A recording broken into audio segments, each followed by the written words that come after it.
بسم اللہ والصلاة والسلام علی رسول اللہ وبعد۔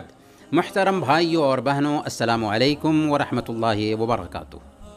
مطالعہ اور اسٹڈی زندہ قوم کی پہچان ہے۔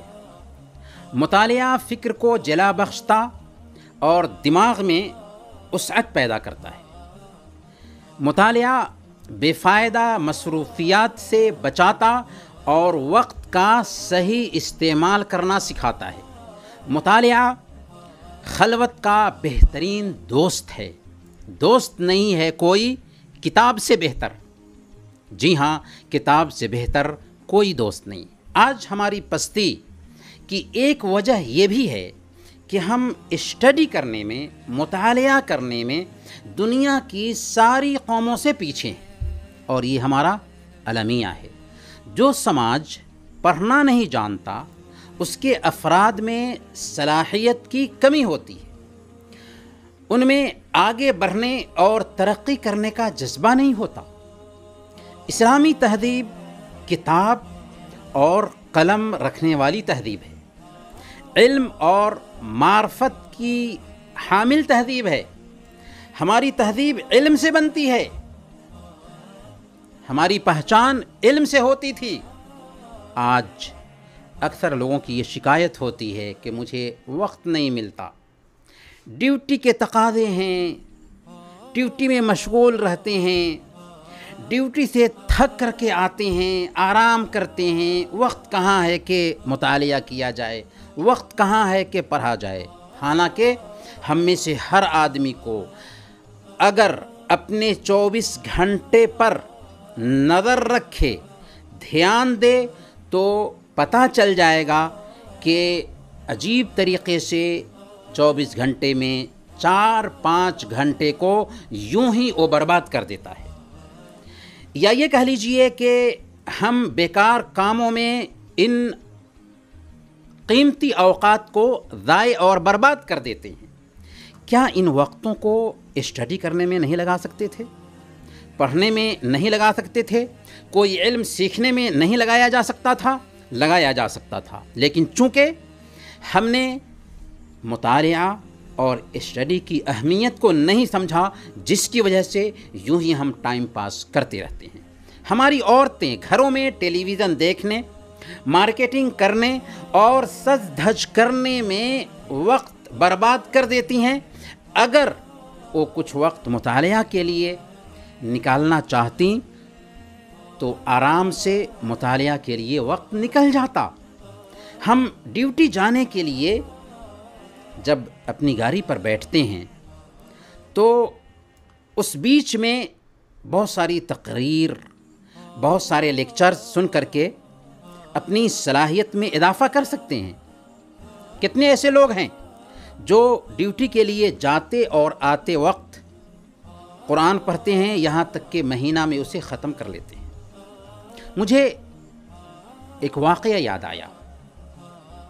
عبد الملک القاسم نے اپنی کتاب رسالۃ الی وافد میں لکھا ہے کہ سعودی عرب میں ایک عامل کام کرنے کے لیے آیا، جو بر کے علاقہ میں، صحرائی علاقہ میں کام کرتا تھا، پڑھنا لکھنا یہ نہیں جانتا تھا۔ اس کے اندر چاہت پیدا ہوئی کہ وہ دین سیکھے، چنانچہ اس نے نماز کا طریقہ سیکھا، نمازوں کی پابندی شروع کر دی۔ پھر چاہت پیدا ہوئی، رغبت پیدا ہوئی کہ وہ قرآن سیکھے، چنانچہ اس نے قرآن پڑھنا شروع کر دیا۔ یہاں تک کہ جب اس کے اندر خواہش پیدا ہوئی کہ قرآن کو یاد کرے، تو ایک وقت آیا کہ وہ قرآن کا حافظ بن گیا۔ کیسے بن سکا؟ اس لیے کہ اس نے پڑھا تھا، وقت نکالا تھا، اپنے وقت کے لیے پلاننگ کی تھی۔ اب سوال یہ ہے کہ ہم کیا کریں کہ ہمارے اندر پڑھنے کا جذبہ ابھر آئے؟ تو اس کے لیے بنیادی طور پر چند باتوں کو ذہن میں بیٹھانا ہوگا۔ پہلے نمبر پر ہم اسٹڈی یا مطالعہ کی اہمیت کو سمجھیں۔ اس کا کیا فائدہ ہونے والا ہے، اس کی اہمیت کو ذہن میں اجاگر کریں۔ جو شخص مطالعہ کی اہمیت کو جانے گا کہ اسی کی وجہ سے ایک انسان کے اندر شرافت آتی ہے، اسی کے ذریعہ ایک انسان کے اندر آدمیت پیدا ہوتی ہے، اور اسی کے ذریعہ ہم ترقی کر سکتے ہیں۔ دنیا میں بڑی ہستیاں جو دیکھنے کو ملتی ہیں، ان کے پیچھے میں جھانک کر کے دیکھیں گے تو یہی پتہ چلے گا کہ انہوں نے اسٹڈی کیا، مطالعہ کیا، اپنے آپ کو بنایا، تب ان کی طرف آج انگلی اٹھائی جاتی ہے یا ان کا مقام اور مرتبہ آج سماج میں بنا ہوا ہے۔ تو مطالعہ کی اہمیت ذہن میں بیٹھے گی، ہم مطالعہ کر پائیں گے۔ دوسرے نمبر پر مطالعہ کرنے سے جو بے رغبتی پیدا ہوتی ہے یا اسٹڈی سے دل اوب جاتا ہے، اس کا علاج یہ ہے کہ مطالعہ کرنے کے لیے ایک خاص وقت اور ٹائم طے کر لیں۔ شروع میں ایسی کتاب کا چوائس کریں جس کی زبان بہت آسان ہو اور اس کا پیغام آسانی سے آپ کو سمجھ میں آ سکتا ہو۔ کہیں ایسی جگہ جا رہے ہوں جہاں انتظار کرنے کی نوبت آتی ہے تو وہاں کے لیے کوئی کتاب اپنے ساتھ رکھ لیں تاکہ فرصت کے لمحہ سے فائدہ اٹھاتے ہوئے اسٹڈی کر سکیں، مطالعہ کر سکیں۔ کتابوں کے چوائس میں بھی تنوع ہونا چاہیے۔ ایک ہی کتاب کو بار بار پڑھنے سے آدمی کے اندر اکتاہٹ آ ہی جاتی ہے۔ اس لیے اگر کسی کتاب سے اکتاہٹ ہو رہی ہے تو کسی دوسرے ٹاپک پر کتاب کا چوائس کریں اور اس کتاب کو پڑھنا شروع کر دیں۔ تیسرے نمبر پر اپنی طبیعت اور رجحان کے حساب سے کتاب کا چوائس کریں۔ جس موضوع کے تحت، جس ٹاپک کے تحت آپ کی دلچسپی ہے، اسی ٹاپک پر اپنے پاس کتاب رکھیں، کیونکہ دلچسپی کی بنیاد پر ہی پڑھنے میں رغبت پیدا ہوتی ہے۔ اہل علم اور پڑھے لکھے لوگوں کی صحبت میں بیٹھیں گے تو چونکہ وہ اسٹڈی کرتے ہیں، پڑھتے ہیں، اس ناحیہ سے ہمارے اندر بھی جذبہ پیدا ہوگا اسٹڈی کرنے کا۔ ان کی صحبت میں علمی گفتگو کر سکیں گے اور ہمارے اندر بھی مطالعہ اور اسٹڈی کرنے کا شوق اور ذوق پیدا ہو سکے گا۔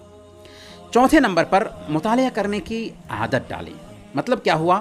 مطلب یہ ہوا کہ شروع میں جب آپ مطالعہ کرنا چاہیں گے تو دل نہیں لگے گا، کیونکہ عادت نہیں ہے نا۔ تو اپنے آپ کو مطالعہ کرنے کے لیے مجبور کریں۔ جب آپ شروع کریں گے تو مطالعہ یا اسٹڈی آپ کے لیے بوجھل محسوس ہوگا، لیکن دھیرے دھیرے یہی مطالعہ آپ کی عادت بن جائے گا، اور جب مطالعہ آپ کی عادت بن جائے تو پھر اسی میں آپ کا من لگے گا اور اس کے بغیر آپ کو ایسے محسوس ہوگا جیسے پانی کی مچھلی کو خشکی پر لا کر کے رکھ دیا گیا ہو۔ پانچویں نمبر پر چھٹی کے اوقات دوستوں اور جان پہچان کے لوگوں یا اہل خانہ فیملی کے افراد کے ساتھ ضرور گزاریں۔ ہم اس سے منع نہیں کرتے، لیکن رت جگہ کرنے کی بجائے کچھ وقت نکال کر کے فیملی کے افراد کے ساتھ، دوستوں کے ساتھ کچھ پڑھنے کی عادت ڈالیں۔